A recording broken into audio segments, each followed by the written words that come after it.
If we had formed the East African Federation in 1963, many of the problems would have been avoided.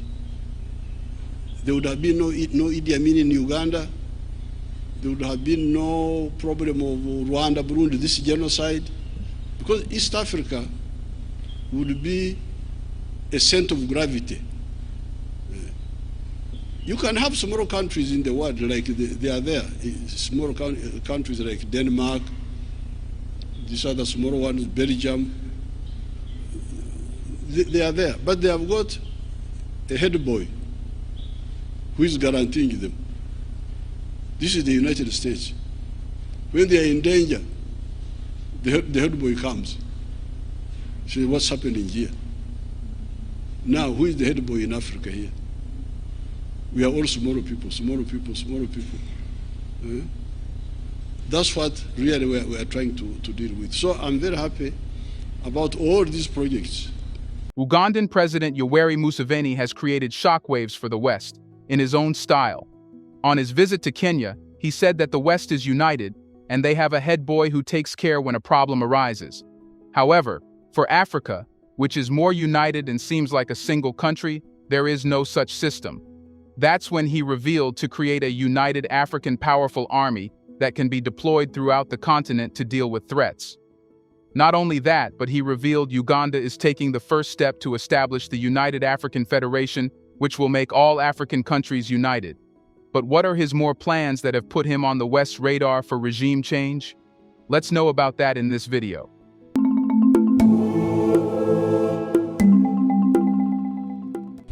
For European involvement in Africa, it functioned as a cohesive entity with shared cultural, social, and economic bonds stretching across its vast lands.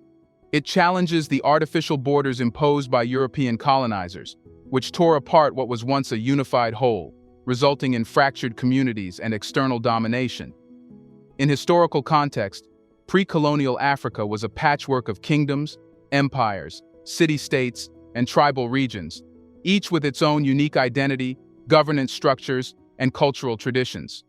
For instance, the Kingdom of Mali, the Great Zimbabwe, the Ashanti Empire, and the Kingdom of Congo were significant powers with distinct social and political systems. Despite this diversity, these societies were interconnected through trade routes, marriages, and cultural exchanges.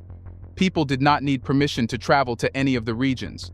However, European colonization, particularly during the late 19th and early 20th centuries, reshaped Africa's political landscape.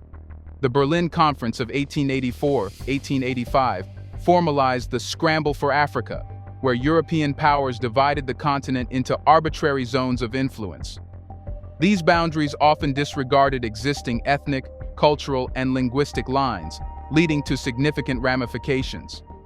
Ethnic groups were divided among different colonies, disrupting social and cultural cohesion.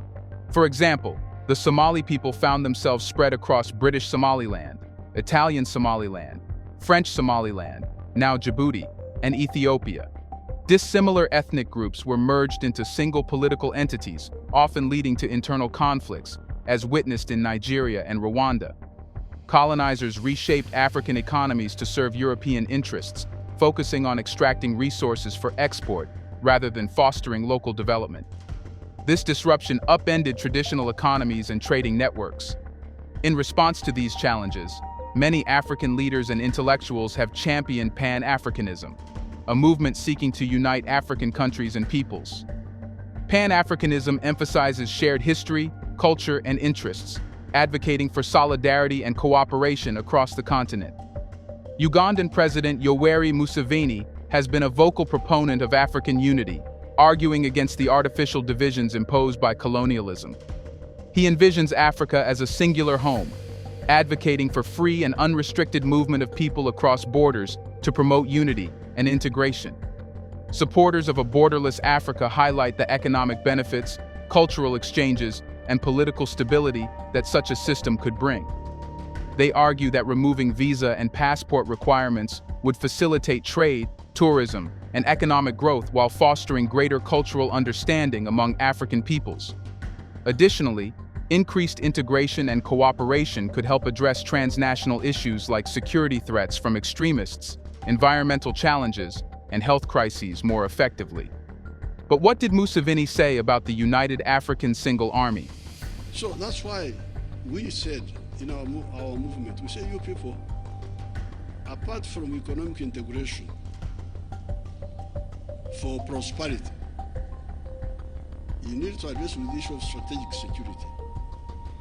And the only way you can do it is through political integration. Because even if you are a common market, the army is not one. You don't have one army. Each one has got his small army there. And that's why, therefore, in the case of East Africa, because you may say, if you wanted economic integration and you created COMESA, why did you then revive the East African community? We revived the East African community because it has got an agenda which is further than mere economic integration. It's true that economic alliance can make countries rich, but it can never bring security. If you are rich but not protected, there is no use for the wealth. The Ugandan president said the same. Africa's economic partnerships, exemplified by organizations like the Economic Community of West African States, serve as crucial drivers for economic growth, trade facilitation, and bolstering collaboration among member nations. While these alliances positively impact prosperity and regional advancement, they do not automatically translate into a unified and robust military force capable of addressing continent-wide security issues. The diversity of Africa's geopolitical landscape stands out as a significant factor contributing to the absence of a unified and potent military force across the continent.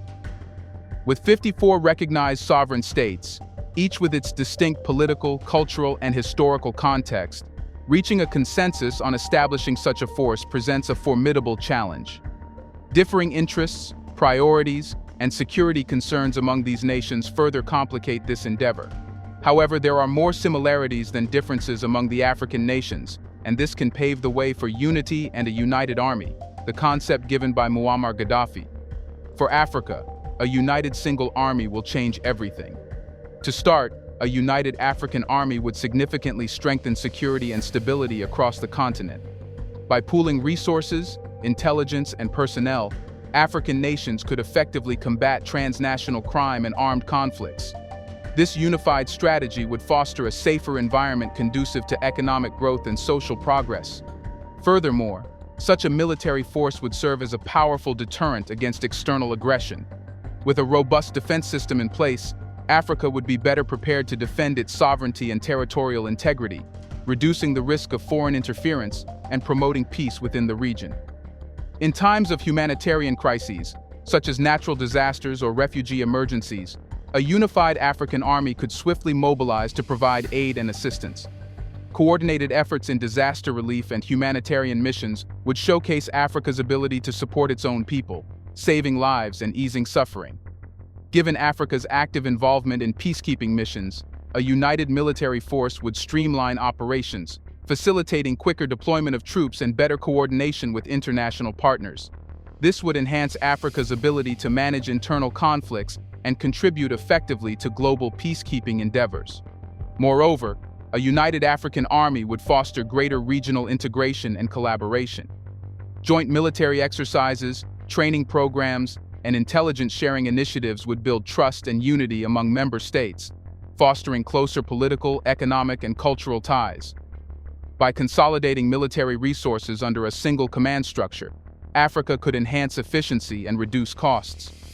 Eliminating redundancies and improving logistics would enable savings to be redirected toward critical social programs, infrastructure development, and economic projects, benefiting the entire continent.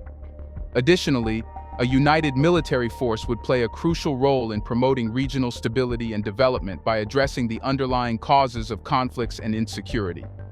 Through conflict prevention, mediation, and peace-building efforts, African nations could promote inclusive governance, economic prosperity, and social justice, creating an environment conducive to sustainable development and poverty reduction. Empowering African leadership to shape the continent's security agenda would elevate Africa's global standing. By asserting sovereignty and autonomy in security matters, Africa could negotiate fair and equitable partnerships with other nations, enhancing its diplomatic influence and strategic position. Even a united African army would foster a sense of Pan-African identity and pride among diverse populations. By collaborating toward common goals of peace, security, and prosperity, Africans could transcend national boundaries and ethnic divisions, embracing their shared heritage and aspirations. Such a force would undoubtedly be formidable, potentially ranking as the world's largest standing army, challenging the West. Currently, Africa comprises numerous sovereign nations, each with its own military capabilities. While some regional alliances exist, the notion of a unified African army represents a drastic departure from the status quo. If accomplished, it would consolidate the military prowess of 54 nations, having a total population of 1.49 billion. This scale would indeed position it as the world's largest standing army, surpassing even the most formidable militaries in terms of manpower and resources. From the perspective of Western powers, the emergence of a unified African army signals a potential diminishment of control and influence over African affairs. For decades, Western nations have maintained a considerable military presence in Africa, often under the guise of peacekeeping or counter-extremists' efforts. This presence has afforded them leverage to assert influence, safeguard strategic interests, and uphold their status as global power brokers. The reluctance of Western powers to endorse the idea of African countries uniting and forming a single army stems from self-interest and the desire to preserve their global dominance. Africa represents a pivotal arena for advancing Western economic, political, and strategic interests, and any threat to their influence is met with skepticism and concern. Here's a reminder to please like and share the video and subscribe to our channel to watch more videos on Black culture, history, civilization, and identity. Let's continue now. But what's shocking Museveni said about creating a united African federation? If you read Article 5 of our treaty, it says, ultimately, we shall create a political federation. So therefore, for the EAC, our ultimate target is one authority, one government for East Africa.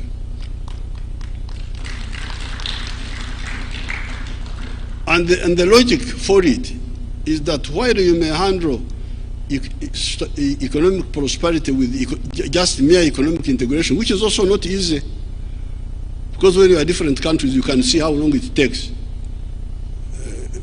It would be, even for economic integration, it would be better if we were one country. But at least you can try. But with strategic security, you cannot handle it by merely being in an economic community. The only way you can do it is through political integration. The idea of establishing a federation that includes all African nations is a bold and ambitious initiative that has been discussed and debated for decades. Commonly known as Pan-Africanism, this concept aims to bring together the continent politically, economically, and socially under a single federal government. At its core, the creation of a Pan-African federation seeks to promote unity, solidarity, and cooperation among African nations.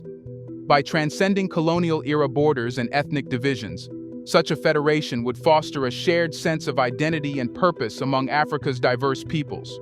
This unity is seen as essential for addressing the continent's pressing challenges, including poverty, underdevelopment, and political instability.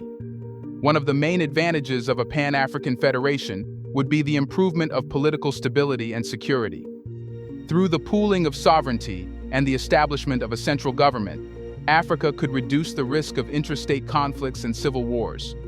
A unified federal defense force could effectively provide security across the continent, acting as a deterrent against external aggression and promoting peace within Africa's borders. From an economic standpoint, a Pan-African federation holds the promise of increased prosperity and development.